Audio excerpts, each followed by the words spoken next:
Carr here with another episode of the Bob Carr Show. In the studio today, Mr. Pecilunas. Mr. Mike, thanks for coming back in and chatting with us. How you doing today? I'm doing fantastic. So what's new in your world? A little semi-retirement, a little enjoying life a little bit, a little less work. Less work for you? A little less, yeah. Tell us about that. It's a difference. It's something I'm not used to, so I'm getting used to it. It's a little change. Little birdie told me you sold a couple of your... Yeah, I sold 4 collision centers, yeah. 4 of them? Yeah. Wow. We have 2 left, so that keeps me busy enough. The two you got ongoing? Yeah, my son's running one of them, and I'm kind of overseeing the other one. Oh, Jake is running one? Oh, yeah. Good deal. He's doing a great job. Good deal. Well, he's got some skills there. Yeah, he does. I wonder where he got that from. I don't know. Probably his mother. Combination of both. Maybe. Combination. So I heard you moved too to a new home. We moved up the road here, not close to here, and redoing the house completely. So that takes a lot of time, just like filling up the time that I'm not doing the body shop stuff. So what are you going to do when all that's done? You're going to be going crazy. Nah, I'll be doing some traveling. I guess I'll find something. Are you? I'll find something to do other than doing that all the time. So what was the biggest aha that you received or came to you after that you sold the shops? What was something you saw that you didn't ever recognize before?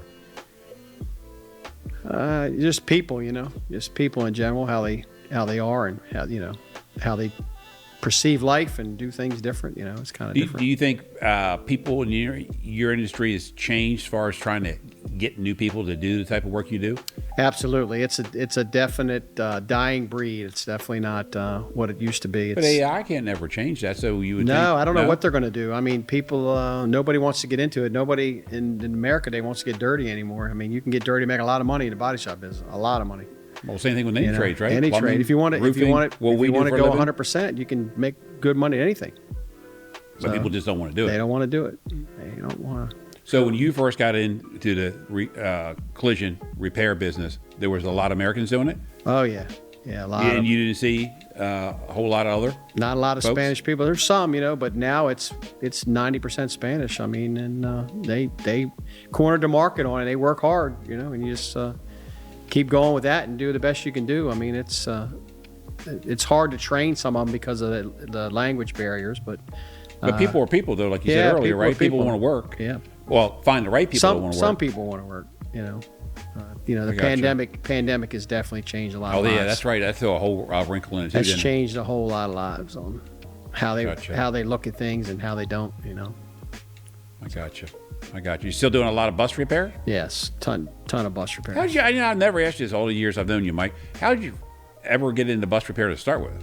We had a truck body shop, and that's what you do. You have a 60-foot spray booth, and whatever the biggest thing you can put in it, you go after it. So there's a big market for bus repair? Well, you got the municipalities, you got all the, government agencies and, airports. They all need them fixed. So that's true. I always wonder where they all get it done. Yeah, they get banged up, don't they? We're doing a lot of them, too. So keeps you busy. It's crazy, yeah. I understand that Caitlin had called you and told you that you'd won the garage makeover. Yes, she did. It was kind of surprising. But it very fell much. in perfect, though, with your new garage going on. The garage is a big part of my house. I mean, it's huge. So because she had mentioned that she drew your name, and then I said, well, I know he's talking about doing a floor. He had mentioned that before, but I said, a makeover? I don't know. So she said you were excited about it. Yeah, very excited. It's really nice. Got to wait till we get some of the other stuff done, but it's so great. you be ready for us coming up? Absolutely. Okay.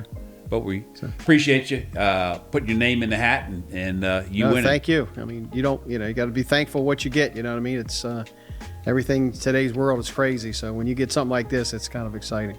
Mike, appreciate you coming into the studio today and doing another podcast with us. Yeah, thank you for inviting me. I appreciate it. And this wraps up another episode of the Bob Carr Show. Stay tuned next week for another episode.